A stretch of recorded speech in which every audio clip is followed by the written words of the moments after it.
در ناحیه واسه جماعت دهاتی به نام میرزاعلی وایسف در دهه کدوچی، دهه‌ای که بسیار شاعران و نویسندگان به وی رسیدند، این بنای کتابخانه است. در جای آرام و کمادم در یک کنج دهه واقع گشته است. بنای کتابخانه با پیشنهاد جماعت دهات و دستگیری صاحبکاران محلی در چنین محیط ساخته شده سال گذشته مورد بهره برداری قرار گرفته است. از روی مشاهده های ما مشتریان کتابخانه اساسا نورسان خوانندگان مؤسسه های تعلیمی و بعضا معلمان می باشند. طبق معلومات کتابدار در رفهای کتابخانه زیاده از 2805 کتاب موجود باشد هم قسم زیادی کتاب ها با زبان روسی صحوی هستند. نورسان از اینجا نه همیشه کتاب های خواسته‌شان را پیدا کرده می توانند.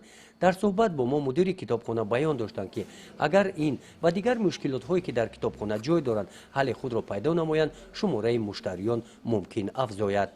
خواننده بیشتر کتاب های بدیعی تازه نشر می‌پرسند. برای بیشتر هم بدیعی که باشد دقت خواننده را به خودش که جلب می‌کند، خواننده نسبت کتاب بیشتر چیز می‌شود، مقصد کتابخوان می‌شود.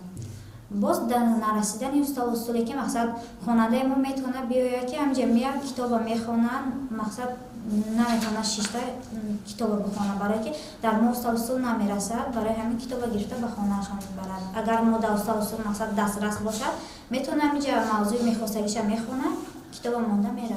غیر از این کتابخانه در دهه کدوچی باز یک کتابخانه دیگری نزد شعبه فرهنگی ناحیه از نداشتن جای در بنای مکتب اینترنتی دهه جا کرده شده است. در این کتابخانه شماره کتاب‌ها 2700 عدد می باشند. مشکلات این کتابخانه هم نرسیدن ادبیات‌های تازه بچگانه است. با وجود این کارمندان کتابخانه در تربیت معنوی نورسان بلند برداشتن حس وطنپرستی آنها سهم ارزنده می‌گذارند. در سال سپری گشته با اشتراک نورسان همایش‌های گوناگون فرهنگی اینجا دایر نمودند.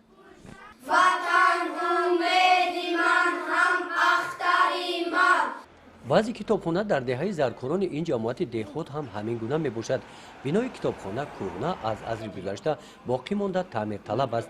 مهمانانی که از کتابخانه دیدن نمودند میگویند که دهه زرکاران از جوانمردان صاحبکار و باننگ و ناموس پر هستند و خوب می بود که آنها اقدام جوانمردانه نموده در جای بنای کهنه کتابخانه نو زمانوی ساخته به استقبال جشن فرخنده ملت 30 سالگی استقلالیت دولتی جمهوری تاجیکستان همین طور سهم گذارند. گزارش خواجه نظریف خدای نظر زهرف از ناحیه واسه برای برنامه اطلاعاتی نوید.